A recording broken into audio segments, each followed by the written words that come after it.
What's up, everyone? Happy New Year. Welcome back to another episode of the Limitless Martial Arts Segment. This is the 14th episode, which is crazy to think about. Feels like yesterday we just started this whole thing, having no idea what it was going to turn into, especially with where we last left off, being Robby's UFC BJJ debut. Which, exciting news about that, Robby got the call back to do UFC BJJ 6 coming up this year, so that's going to be very exciting when that happens. But anyways, you know, with this episode, you can view it as episode 1 of a new season to the Limitless segment. I won't be formatting the Limitless segment in seasons, but, you know, because of a new year, new material, trying to aim for higher standards from, you know, previous episodes we've done. Hopefully the events taking place in this episode will meet those standards. I'm actually recording this intro some days after the events of this episode took place. On January 15th, we had UFC Middleweight Champion, UFC Hall of Famer, and one championship vice president, Rich Franklin, here giving an MMA seminar and Q&A session. Truly an honor and a privilege to have a resource like that here, being good friends with Robby, you know, from the Cincinnati area. Someone that we can learn from who is universally considered MMA royalty. If you recall, last year Robby held his LFC 5 event, and Rich attended that event, and while he was there I was able to do a short interview with him, which you can view in the link right here. And without further ado, enjoy Rich Franklin giving an MMA seminar and Q&A session.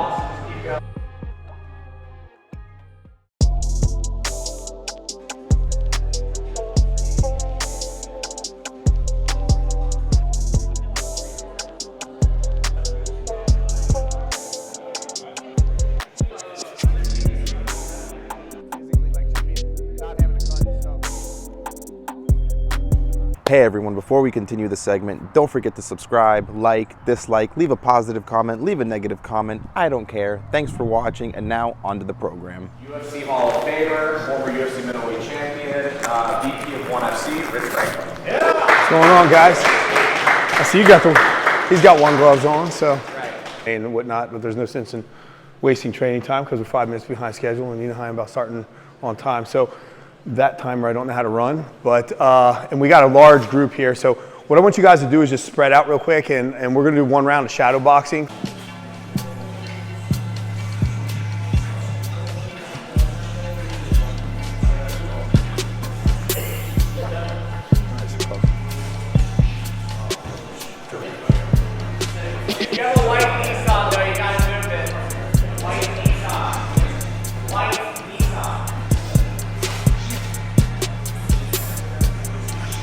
Okay, I want you guys to just pair up, and okay, so Robby's gonna throw a combination, just whatever combination, and now we're partnering, so I'm just here, and I'm his partner, so he's throwing whatever combination in with a kick.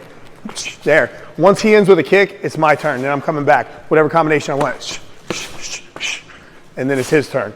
Okay, so you're ending with the kick.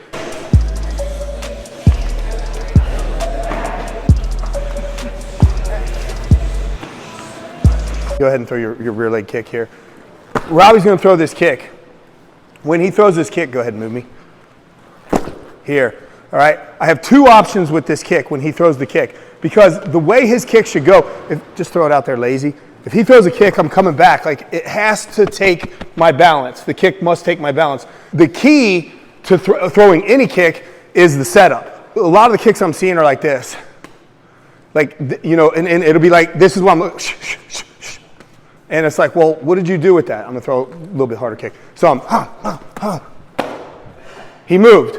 That's my objective, because if I don't move him, I'm gonna be there. I'm gonna be right there for the return. I'm on one leg. My footwork, I can do one of two things. When Robby throws the kick, I can evade, or he throws the kick, I can stuff. So throw the kick again. That's what I'm doing. It's like, and it's like a last minute. Throw the kick. Boom, right? Keep your poker until the very last minute. He throw the rear kick. I'm here. Last minute, I'm throwing it, right? So throw it again. Just in case, if I go here, throw the kick. See how I'm already waiting? If he decides to redirect, I've committed, right? So I'm here, I'm this way, we're playing go. It's like this last minute, like get that out of here. What is that junk? That. Yeah, you're gonna stuff the shin, go again. Yeah, okay. I can't just throw the kick. I can't just do this. I'll break my hand. So all I'm doing is just slowing the kick down and letting the rest hit here. Okay. Make sure you get that shock absorber over there. Nice.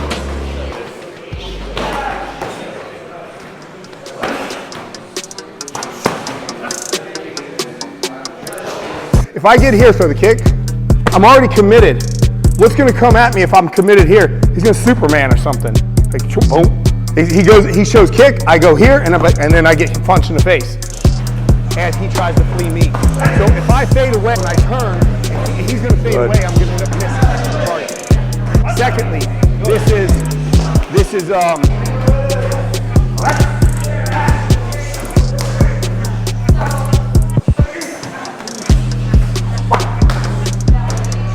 Robby's going to throw the rear kick. No, to the back leg. Cool. So he throws the rear kick to the back leg here, here. We're working on that return. Lead leg, here, here. All right. Does everybody know the skip step? Here. It's not like a jump. It'll sound like a horse gallop when you do it. He throws. You can hear that. That's the way it should sound. It's chambering that way. If I'm throwing a kick, like I'm going to throw it with my rear leg here because this is my predominant kicking leg, I'm going to bring my knee and it should look like that. Like my knee almost comes across the body. I shouldn't be, I see, and I'm guilty of this sometimes, like my target, if it's this leg, my target, I'm just trying to reach it, right? But really I should be trying to kick through it. If I'm here and I'm just pitter-pattering the head and then I come into the body, see what he just did to his body. Well, if he folds here, he's not in a shape to actually return the punch, right? The moment I do this, I'm leaning and I'm open, especially in the Muay Thai game, I'm open for knees if they're reading that kind of stuff. So, obviously there's risk to everything that you do. Questions on this drill? He throws the cross, I walk, here, same thing.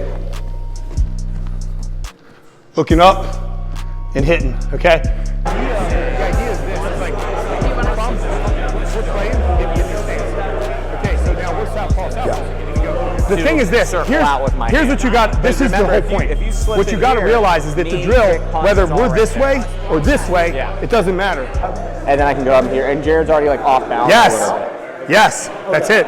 I'm stepping like this, and I'm just going. Beginners, this I like is quick. I'm just here, and I jab and I single. See how fast that was? Like, I'm not staying in that spot. Circle off.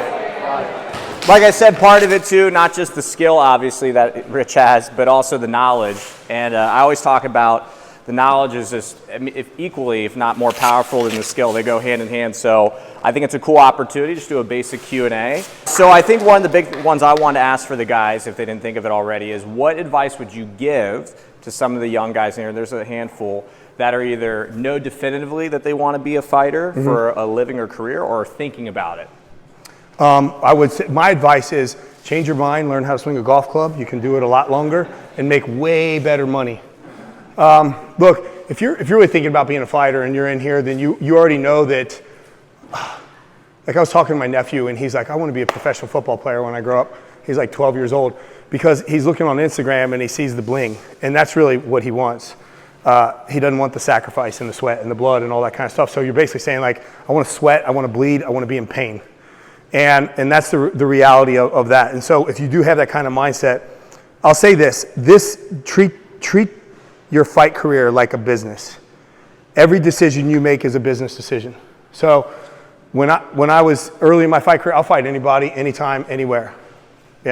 And there was a time where I was fighting for the WFA in Las Vegas. I had a fight against Marvin Eastman. They called me for a second fight, and they had offered Chuck Liddell. And at the time, it was for the most money that I'd ever made in a fight.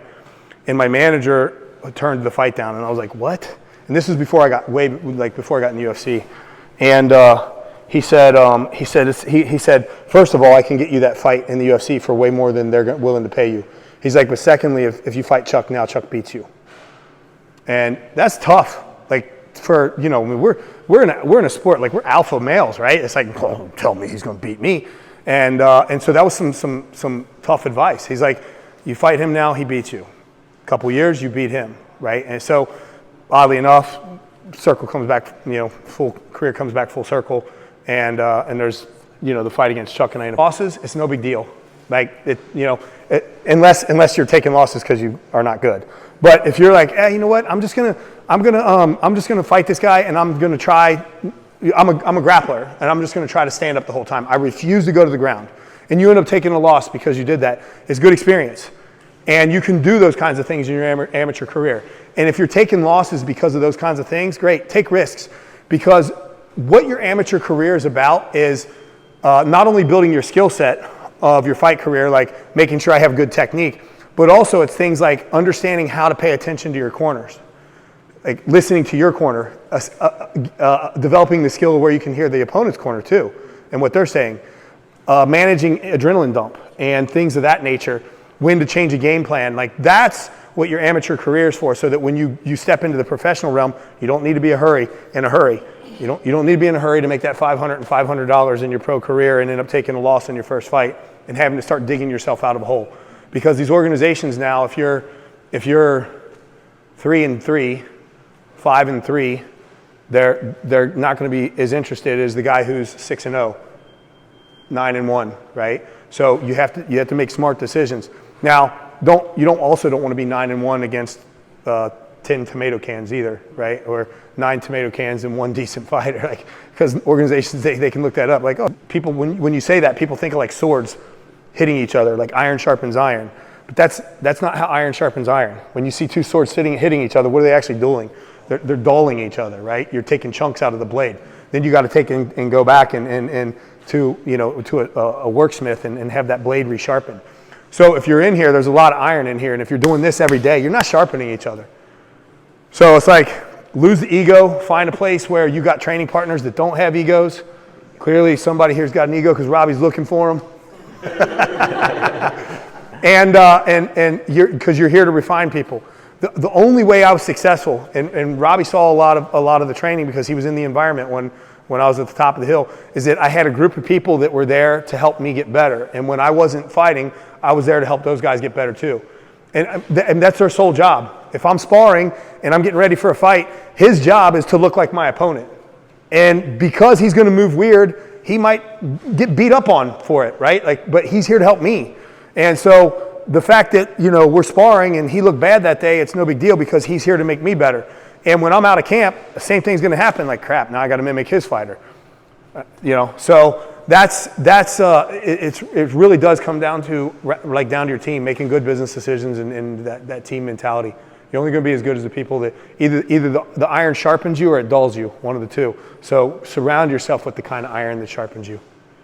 How about the other end of the spectrum? Somebody who's not going to be a fighter, is older, like me? Yeah. How do you? And you're in it for the love of the art, the sport. How do you stay active? What do you do to keep it going? I hate mediocrity more than I do sacrifice. Right? I can wake up and I could get fat like most of the guys that I fought and you know, be that guy. And but I'm like, no, I've spent a lifetime refining a skill set, and by God, I'm going to keep doing it because it's all I know. So I love that process. I'm a true martial artist. Today I want to be better than I was yesterday, and tomorrow I want to be better than I was today. And either you have that mentality or you don't, right? So as long as I have that mentality, then I don't have a problem being motivated to come in and train. Now, I don't train like I trained when I was fighting. I can't maintain that peak level 365. It's just not possible. Nobody can. Even when I was in the height of my career, in my prime, I still, you have to have peaks and valleys.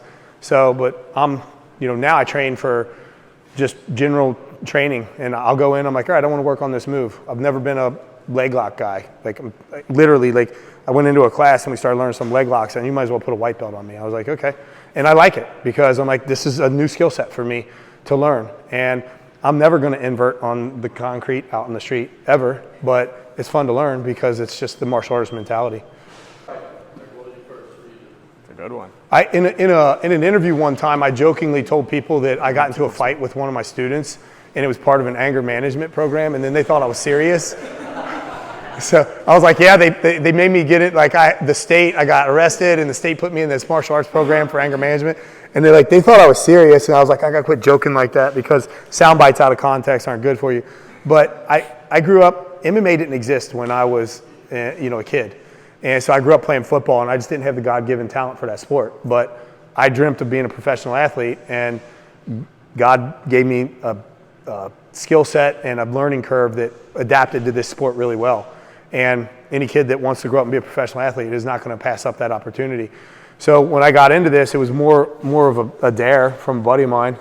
More of like a tight fighter, trying to get close, not like assess the range. How did you go about sort of like finding that as a style and then leaning into it to see what works? Well, let me I'll put into context what you're saying. I'm actually a rangy fighter. Like, I like to be on the outside. I will pick at you with my jab, and I'll use the jab to off balance you to set up my kicks. But you'll see that like I stay so far away, and particularly for my height, I have a pretty long reach.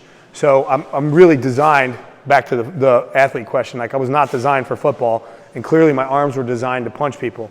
So I'll use my range to set all that stuff up. But what I don't like to be is like kind of like on this like middle ground. Some guys thrive really well there where they're like covering punches and rolling back with stuff, and I'm like, no, I'm either at range and frustrating you with my jab, or I'm really closing the distance and getting inside and like bumping you and putting my hands on you, making you think I'm going to take you down. What's your favorite drill to do individually?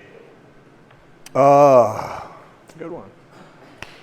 Man, probably bag work. Like, I know I'm not sure if that's the answer you were looking for, like, but yeah, bag work. I like just, I could like literally just put on a set of headphones and just kind of melt into losing myself in that moment of 45 minutes. It's not really a moment, but you know what I mean? Like everything I start doing bag work and everything just fades away for that time, you know? And biceps. Yeah. Bag work and biceps. Those are a whole lot of biceps. Triceps are the key. For instance, like trying to read the kick or which side the foot is going to come from. In the one session I've done so far in sparring, my partner also mentioned like trying to read what's coming. Is that something that you think just comes with time and experience and like just time not reading things right? Yeah. Or are there any like specific tips that you give people to try to get better at reading? Well, it's any kind of skill that you do. Like if I'm trying to, for example, pass a guard, and as I'm passing the guard, there's like 50 variables, my feet and all this. And so the first time I ever attempt that pass, everything's messed up. And then as I do this, and I've drilled it like 10, 15 times, then I'm getting like these 2 or 3 things right. And then the next time I might get these 2 or 3 things right. And then as I continue to do it, I'm getting these 10 to 15 things right. And then the next time I'm getting some of these 10 things right and these other 10 things right? But the whole key is to continue that until all 50 things fire at the same time, to where it's so rare that I get one of the variables wrong that my guard pass is efficient. So it's the same thing. You're practicing something so much that you see it. Now, the problem is that if you go straight from like drilling to just sparring, it becomes very difficult to like read because you get different reads, right? I mean, that's why when we're grappling, for example, we'll drill a move, but then we'll do like semi-live, like, all right, you and I are going to grapple, I'm going to give 30% resistance, 50% resistance, whatever, so that you can work specific moves. When you look back at your career, is there like a major setback or a major loss that comes to mind? And so how do you like mentally overcome it? I never look back. No. Yeah, there's tons of things. There's so many, any loss that you have, like if you don't learn from it or be able to pinpoint things that lost you that fight or something, things that you could improve, then you're not doing your job as a human being, right? I shouldn't be the same human being today that I was when I was 20 years old. I should develop, adapt, evolve, whatever word you want to use. So yeah, there's times where like the first Anderson Silva loss, complete arrogance, lost me that fight. The Vitor Belfort fight, Fatigue lost me that fight. I was at a point where I had taken so many fights back to back. I was the company guy. I kept getting phone calls. We need you to fill in here. We need you to fill in there. Last minute opponents, switches. And I was tired. And I remember just saying, like, I need some time off. And then the call came. We really need you. We really need you. And I was not in the headspace for it. And I was like, fine. And I remember the first day I walked into practice, I walked in, I was like this. I was like, 2 hours. Let's go.